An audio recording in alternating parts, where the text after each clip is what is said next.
गौतम गंभीर का प्रश्न है, how to do money management. Direct selling में जब पैसा आता है तो लोग लग्जरी गाड़ी, शो ऑफ में थोड़ा ज़्यादा यकीन करते हैं, और बिजनेस है, डाउनफॉल आता है तो फिर मुश्किलें आ जाती हैं। कैसे मैनेज करें? मनी मैनेजमेंट मेरा डायरेक्ट सेलिंग इंडस्ट्री में एक बहुत फेवरेट सब्जेक्ट रहा है और उसके ऊपर मैं अभी काफ़ी ट्रेनिंग कर रहा हूँ। तीन चीज़ें हैं जो हम सभी लोगों को इस इंडस्ट्री में जानना ज़रूरी है कि आपके एसेट्स, आपके लायबिलिटीज़ और आपकी नेटवर्थ कैसे बढ़ाना।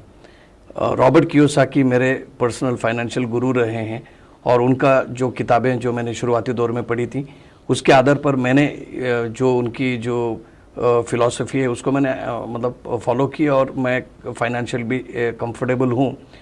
एक चीज़ आपने जो जिक्र की कि हम लोग मतलब इस इंडस्ट्री में कर रहे हैं कि there is absolutely financial illiteracy है। आप पैसे कितने कमाते हैं वो इम्पॉर्टेंट नहीं है, आप पैसों को, कमाए हुए पैसों को कैसे मैनेज करते हैं और कैसे कितने पैसे बचाते हैं वो इम्पॉर्टेंट है।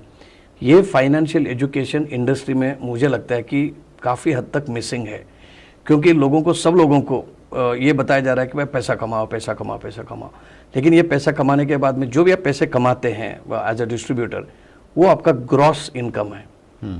क्योंकि आप तो एक डायरेक्ट सेलिंग का बिजनेस चला रहे हैं, तो वो बिजनेस चलाने के लिए आपके ऑपरेटिंग एक्सपेंसेस भी हैं, तो वो ग्रॉस इनकम से आपके ऑपरेटिंग एक्सपेंसेस को माइनस करेंगे, जो इनकम बचता है वो आपका नेट इनकम है।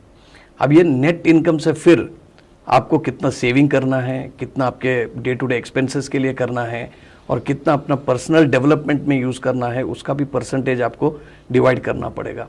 डायरेक्ट सेलिंग इंडस्ट्री में बहुत सारे जो एसेट क्रिएशन के जो तरीके हैं उसके बारे में कोई एजुकेशन नहीं है, whether it is equity, real estate या आपके प्रेशियस मेटल्स, ज्वेलरी, ये एजुकेशन दिया ही नहीं जाता है। लोगों को ऐसा लगता है कि भाई जितने पैसे आ जाएंगे तो सबसे पहले तो लग्जरी गाड़ी लेंगे।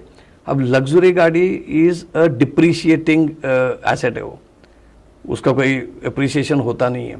लेकिन ऑफ कोर्स उसको एसेट करके आप मान सकते हैं कि अगर वो आपके पैसों, जेब में पैसा डालता है तो उसको कैसे आप यूज़ करते हैं इसके ऊपर है। वो अगर आपका बिजनेस बढ़ाने के लिए मदद करता है तो डेफिनेटली इट्स एन एसेट। लेकिन केवल शो ऑफ के लिए कि हाँ मेरे पास ये ब्रांड की गाड़ियाँ हैं करके क्लेम करने के लिए अगर ले रहे हैं तो it's not a very wise investment. तो पैसों को मैनेज किस तरीके से करना है इसके ऊपर बहुत नेशनल लेवल पे ट्रेनिंग की ज़रूरत है।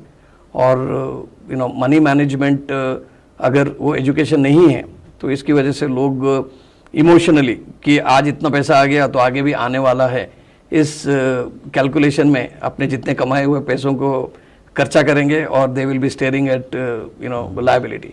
तो बहुत सारे लीडर लोगों को हम लोग मिलते हैं तो वो क्लेम करते हैं कि मैंने 3 करोड़, 5 करोड़, 10 करोड़, 20 करोड़ कमाए हैं, लेकिन अब वो पैसे मतलब उनके पास लायबिलिटी है। तो वो क्यों है? क्योंकि फाइनेंशियल इलिटरेसी की वजह से उन्होंने पैसे खर्च कर डाले हैं, तो उनका प्रॉपर प्लानिंग नहीं किया हुआ है। तो ये ट्रेनिंग हम सभी लोगों को लेना ज़रूरी है। That's great.